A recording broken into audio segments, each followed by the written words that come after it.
What is thinking? Now, what you want to get a mad name, get a mad name, baby. You're not going to sit. Get him on. Put on you. Put on you. Take an animal, what we need to know. No, I got it. It is a couple of them which here. I'm buying the Eliza. No, I guess I'm also who get it. Because I'm not Eliza.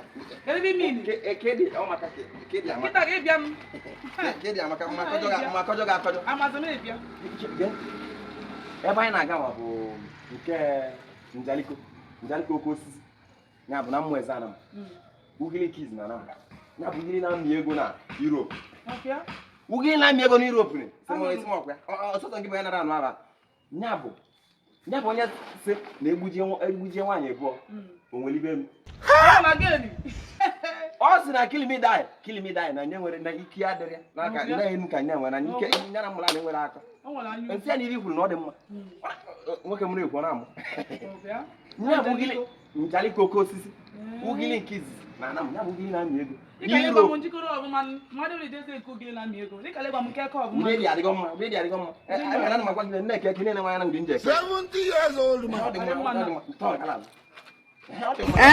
Mudi dia digo ma komara na no nyuma ilu mboso na mebe ko na eme ya ko ji bomo ne January 1st ko na mebe de eli sire ne December zbo ni mboso nuye nya mboso ka mo odo imanu gili wana so sa bablo mboso le liaro owo ka mo ne nya bo onye olili wen onye abo gara na nya mboso na emi oga madan so ku o mo le bi na ekuti aye mpu nya bo nwa ezolise na mweza na mo ne nwa ezolise amagalo John ezolise na mweza na mo o nwe ya nwoke nya bo ugili kids na na mo ngwa ka je maka je late nya bo IBE NWA MBUYIE njaluko okeosisi ya ugili na mi ego ya na ndị ọlụ ebubere ozi ba n'ime amafamnyere ndị ọlụ ife okwu na-emebi cement ị ga-adọrọ kwa nna ya bụ mgbe na-emebi enwepụsị ebe dị na-eje na nke IBE NWA MBUYIE na ọ na ka ncheta ya nwa ugili nke izi n'ihu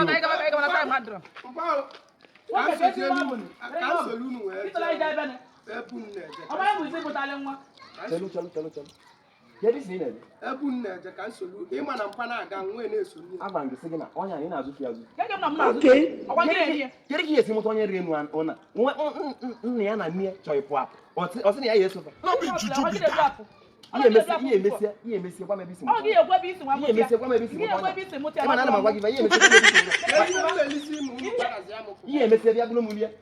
Ife oye cheze bua. Ebuji.